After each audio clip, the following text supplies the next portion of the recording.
Hello guys! Another trade, another day para sa bago nating discover na credit limit offer or yung loan offer na ino-offer ni GCash. So, ito yung GGives.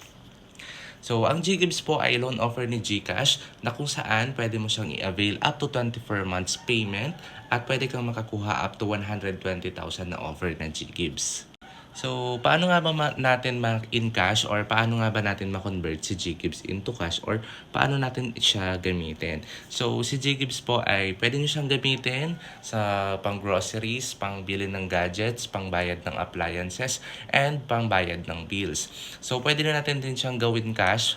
Okay? Via QR po yung process natin or via scan QR yung process natin ng GGives. So, kung may mga offer kayo ng GGives dyan, nagko-convert po tayo niyan, make sure lang na may mga credit limit na or meron na pong offer yung GGives ninyo and activated na before po siya magamit. So, ganito yung ways kung paano makita or paano malaman kung may offer na ng GGives. Punta kayo ng GCash, click niyo yung borrow, then click niyo yung GGives. So kapag may offer na, ganito yung lalabas. And kapag may offer na and activated na, ganito naman yung lalabas sa GGives dashboard. So kung may mga offer na kayo dyan, message lang ako dito sa aking Facebook account, Jalan Pacherka.